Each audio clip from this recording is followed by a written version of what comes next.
Hello दोस्तों, नमस्कार। मेरा नाम है अजय और आप देख रहे हैं द ट्रेड हंटर। तो दोस्तों, अब वीकली एनालिसिस का टाइम आ चुका है और लास्ट वीक कैसा रहा? थोड़ा सा वोलेटाइल वीक रहा है, जैसा हमने बात की थी। और मैंने आपको दो सेक्टर बताए थे लास्ट वीक की वीडियो के अंदर, एक आईटी सेक्टर, एक फाइनेंस सेक्टर। मैंने बोला था कि नज़र बना के रखना, फाइनेंस सेक्टर के ऊपर भी काफ़ी अच्छा जा सकता है। और फाइनेंस सेक्टर ने इस बार बहुत बूम मचा दिया मार्केट के अंदर, ठीक है ना। फाइनेंस सेक्टर के अंदर काफ़ी स्टॉक्स हमारे पास ऑलरेडी थे, काफ़ी सारे चार्ट हमने डिस्कस किए थे लाइव ट्रेड के अंदर। जो भाई लाइव ट्रेड नहीं आते तो उनको बता दूं मैं कि मैं बीच बीच में लाइव आता रहता हूं और बताता रहता हूं लोगों को सारी चीज़ें। अगर कोई प्रॉब्लम्स होती है तो उसके सॉल्यूशन भी मैं देता हूं। तो अभी देखते हैं निफ्टी क्या कह रहा है और इस वीक निफ्टी में क्या हो सकता है। तो सबसे पहले अपन लेते हैं निफ्टी का चार्ट। निफ्टी के अंदर चार्ट देखें तो निफ्टी का चार्ट मैं वीकली चार्ट देख रहा हूँ, काफ़ी अच्छा चार्ट दिख रहा है। बहुत ही बेहतरीन एक तरीके से चार्ट का स्ट्रक्चर बना हुआ है। और इसका जो ऑल टाइम हाई था निफ्टी का वो था 26,300 के नियर बाई। तो अभी ये चल रहा है 25,900। इसने जो हाई मारा है 26,000 के आसपास का मारा है। उम्मीद है इस वीक इसको ब्रेक कर जाएगा और निफ्टी के अंदर काफ़ी अच्छी चाल आएगी। आप अगर इसकी साइकोलॉजी देखना चाहे तो ये देखिए, यहाँ के आसपास इसने पिछली बार सेलिंग प्रेशर था इसको और अब की बार उसने ऊपर क्लोज किया है। पहली बार इसने करीबन इस एरिया के बाद, यानी कि जो ये 2024 के अंदर गिरावट हुई थी 23 सितंबर को, तो उसके बाद ये अभी इसी लेवल के आसपास सबसे हाईएस्ट रेंज में क्लोज हुआ है। तो उम्मीद है कि इसके अंदर बायस चल रहा है, काफ़ी अच्छे बायर्स इसके अंदर एक्टिव हैं। अभी भी ग्लोबल भी ठीक ठाक ही चल रहा है। अभी भी अपन ग्लोबल मार्केट देखेंगे सारा का सारा, ऑन एंड एवरेज मार्केट बिल्कुल बेहतरीन अच्छा ठीक ठाक दिखाई दे रहा है, ठीक है ना।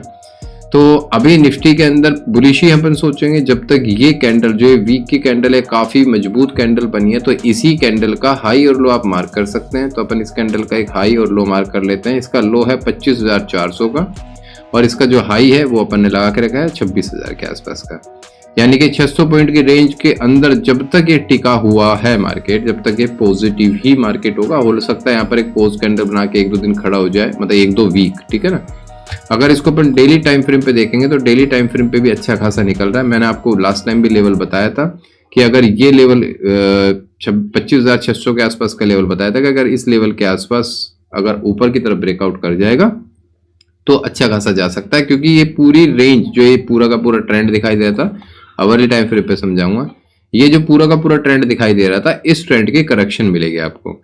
तो ये एक लेवल बता के गया था मैं 25,600 और 700 के आसपास का। मैंने बोला था कि अगर इस लेवल के अंदर एक बार यहाँ पर एकदम से ऊपर निकलेगा तो बेकार होगा, लेकिन यहाँ पर अगर करेक्ट करता हुआ जाएगा, यानी कि ऊपर जाके एक बार नीचे जाके फिर ऊपर जाएगा। स्ट्रक्चर भी मैंने बनाया हुआ है पूरी वीडियो के अंदर, लास्ट वीडियो जो एनालिसिस है वीकली, उसके अंदर आप देख सकते हो।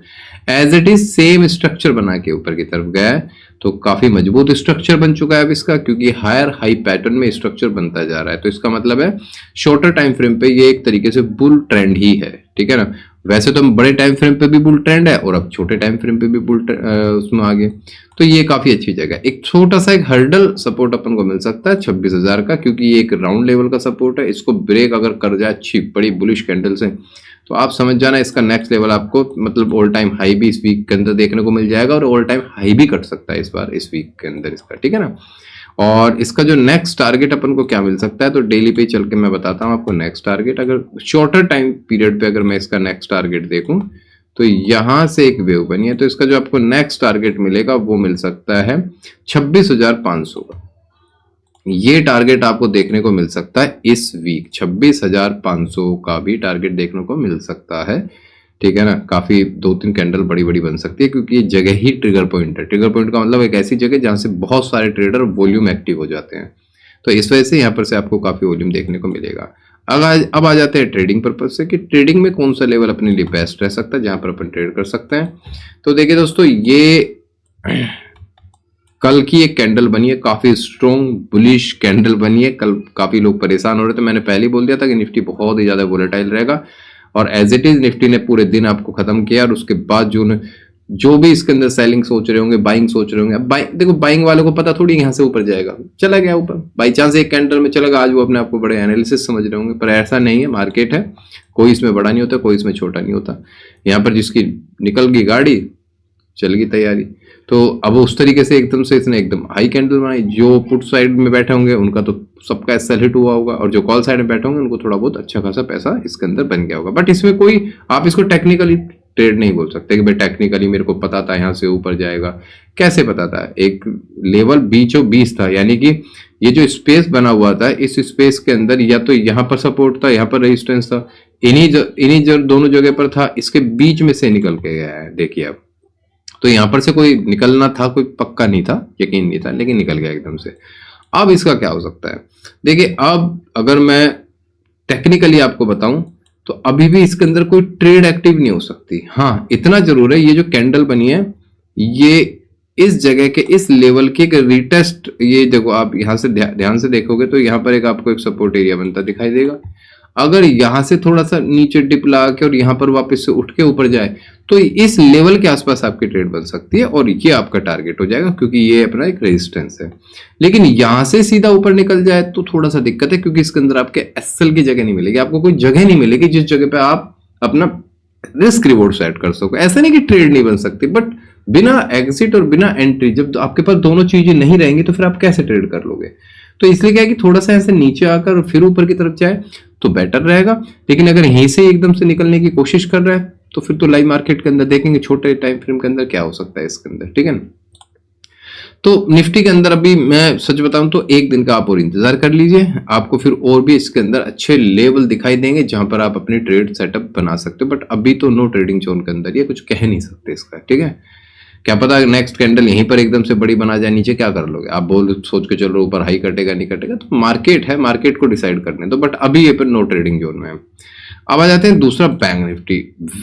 मैंने लास्ट वीक भी आपको बोला था कि बैंक निफ्टी का मेरे को इतनी उम्मीद नहीं थी कि बैंक निफ्टी इतना मजबूत निकलेगा, लेकिन बैंक निफ्टी बहुत मजबूत है। तो याद रखना, बैंक निफ्टी अपने ऑल टाइम हाई पर पहली बार इसने अपने आप को क्लोज किया है। आप देख सकते हो ऑल टाइम हाई पर इसने कई बार गया तो है यहाँ पर, लेकिन क्लोज नहीं किया, लेकिन इस वीक इसने क्लोज कर दिया। और बैंकिंग सेक्टर इस समय का सबसे मजबूत सेक्टर के अंदर गिना जा रहा है हमारे इंडियन, मतलब कि इसके अंदर निफ्टी के अंदर सबसे मजबूत सेक्टर गिना जा रहा है इंडाइसिस के अंदर, सबसे मजबूत है। याद रखना, मैं कई बार बोल रहा हूँ सबसे मजबूत है, तो समझ जाइए। स्टॉक के चार्ट देखिए बैंक निफ्टी, मतलब जो फाइनेंशियल सेक्टर और banking sector, private bank sector, POC bank sector फट फट के निकल रहे हैं ऊपर की तरफ। काफी अच्छा खासा है इसके अंदर बूम आ रहा है। तो याद रखिएगा बैंकिंग सेक्टर बहुत ही ज्यादा मजबूत है। इसके अंदर बाय साइड की ट्रेड आप देख सकते हो और बहुत अच्छी ट्रेड सेटअप इसके अंदर बन सकते हैं। आप देखिए ये एक हाई है, रिसेंट हाई ही है बस। ये देखो, ये बिल्कुल मजबूत रिसेंट हाई के आसपास ही खड़ा हुआ है। मेरे हिसाब से अगर इस एरिया को भी काटता है तो आपको नेक्स्ट टारगेट इसके अंदर देखने को मिल जाएगा 59,500 के आसपास इस वीक। और अगर ये एरिया भी कटा तो आपको नेक्स्ट टारगेट इसको इसी वीक या हो सकता है आने वाले वीक के अंदर आपको देखने को मिल जाएगा 61,000। नहीं रुकने वाला अभी ये बैंकिंग सेक्टर बहुत ही ज्यादा मजबूत है। जब तक इसकी कोई ऐसी न्यूज या कुछ ऐसा सिस्टम ना आ जाता है तब तक तो यानी कि ये एक बुलिश स्टॉक है, ठीक है। ट्रेड सेटअप देख सकते हैं इसके अंदर, मैंने जैसे आपको बताया कि ये एक छोटा सा एरिया है, इस एरिया के ब्रेकआउट होते इस एरिया का आपका एसएल लग सकता है। लेकिन अगर यहां से अगर ऊपर की तरफ निकलता है, थोड़ा सा अगर नीचे मिलता है ना तो बेटर है। याद रखना, थोड़ा सा भी नीचे मिलता है तो मेरे हिसाब से तो बाय साइड के लिए बैठेगा ये बहुत अच्छा। ये वाला एरिया है, थोड़ा बहुत और ऊपर नीचे लगा लो, यानी कि 58,500 नियर अबाउट और 450, 500 और 450, यानी कि 50 पॉइंट के अंदर अगर आपको मिलता है और कोई बाई कैंडल आपको दिखाने, मतलब आपको बाई सेटअप मिलता है यहाँ पर, तो यहाँ से आपको मजबूती से ऊपर देखने को मिलेगा ऊपर की तरफ, ठीक है। क्योंकि इसके स्टॉक्स अभी भी बहुत भयंकर मजबूत है, हद से ज़्यादा। इसलिए मैंने फाइनेंशियल सेक्टर के अंदर काफ़ी पोजीशन बना के रखी है, आपने देखा भी होगा। तो इस वजह से तो ये मजबूत है ऊपर की तरफ जाने के लिए, ठीक है। थोड़ा सा अपन अब बाहर के मार्केट को देख लेते हैं, ग्लोबल मार्केट क्या कह रहा है, तो उसी को थोड़ा सा देख लेते हैं एक बार।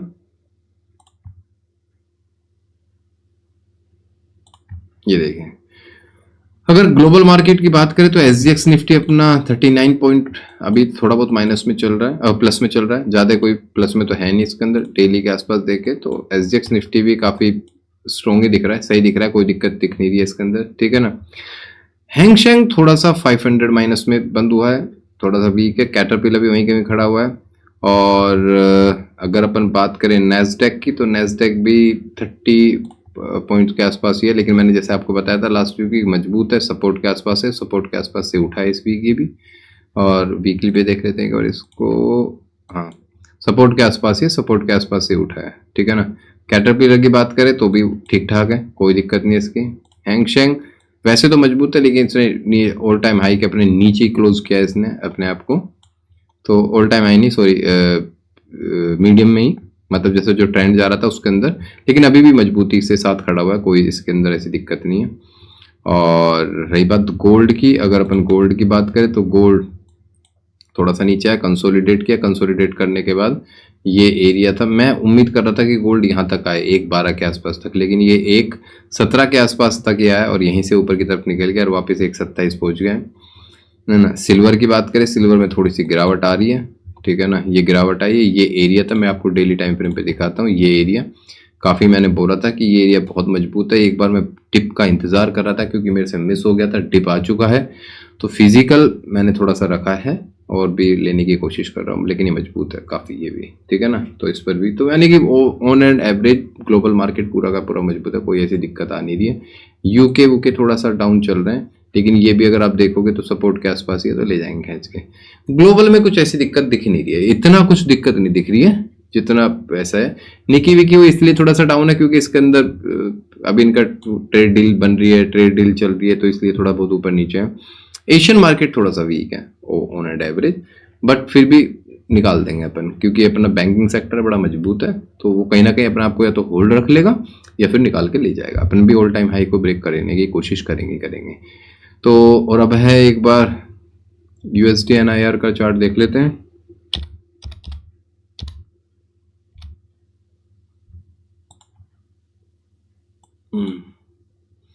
आप देख सकते हो डॉलर के अंदर थोड़ी बहुत गिरावट आई है इस वीक, हल्की फुल्की। जैसे लास्ट टाइम अपन जब बात करके गए थे डॉलर की, वो इस जगह के आसपास की बात करके गए थे कि ऑल टाइम हाई पे खड़ा हुआ है। मैं आपको वीकली चार्ट दिखाता हूँ।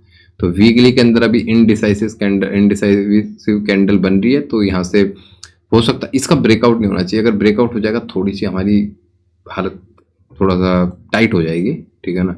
लेकिन अगर यहाँ से नीचे की तरफ आता है तो हमारे लिए ठीक है, और इसने आने की कोशिश भी की है। डेली के टाइम फ्रेम पे आप देखोगे तो इसी जगह से नीचे आने की कोशिश कर रहा है। होपफुली ये थोड़ा सा और नीचे आ जाएगा तो हम अपना हाई ब्रेक कर जाएंगे, ठीक है ना।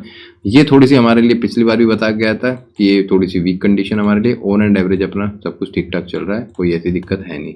लेकिन फिर भी मैं पहले आपको बता देता हूँ कि थोड़ा सा संभल कर चलिएगा। क्योंकि मार्केट पूरा ओवरऑल ग्लोबल मार्केट थोड़ा सा वोलेटाइल है। कहीं वॉर चल रही है, कहीं पे क्या हो रहा है, कहीं पे ट्रेड डील्स चल रही हैं, कोई गिर जाता है कोई बढ़ जाता है। इस वजह से क्या है कि हम थोड़ा सा वोलेटाइल में हैं, लेकिन फिर भी थोड़ा बहुत स्ट्रॉन्ग है हम और मार्केट से। तो बहुत बड़ी पोजीशन बनाने से पहले 2 बार सोचिएगा। छोटी मोटी पोजीशन तो चल रही है, वो तो कोई दिक्कत ऐसी नहीं। बहुत बड़ी पोजीशन मत बना लेना, क्योंकि अभी थोड़ा बहुत कुछ भी एकदम से हो रहा है। FI सेल करे जा रहे हैं because of dollar, DIs buy करे जा रहे हैं बिकॉज ऑफ इंडियन सेंटीमेंट। तो एक बाय कर रहा है, एक सेल कर रहा है, वोलेटिलिटी बहुत ज़्यादा भी पड़ी है, ठीक है ना। तो कैसी लगी वीडियो? अगर आपको वीडियो अच्छी लगी तो चैनल को लाइक कीजिए, शेयर कीजिए। जो भाई पहली बार आए हैं सब्सक्राइब कीजिए चैनल को। और साथ में क्या है कि मैं जैसे हर बार बता के जाता हूँ, सेक्टर बहुत मजबूत है, बैंकिंग नज़र बना के रखिए, बैंकिंग स्टॉक्स को देखिए, अच्छे अच्छे चार्ट्स को देखिए, वहाँ पर बहुत सारी अपॉर्चुनिटी छुपी हुई है। बैंक जिस चीज़ के पीछे लग गया, चाहे कोई सा भी बैंक हो, जिस चीज़ के पीछे बैंक लग गया उसका चार्ट खोल के देखिए, आपको पता लगेगा कि बैंकिंग सेक्टर कितना मजबूत है। आपको बहुत अपॉर्चुनिटी मिलेगी उसके अंदर, ठीक है दोस्तों। चलिए बाय बाय, टेक केयर, नमस्कार।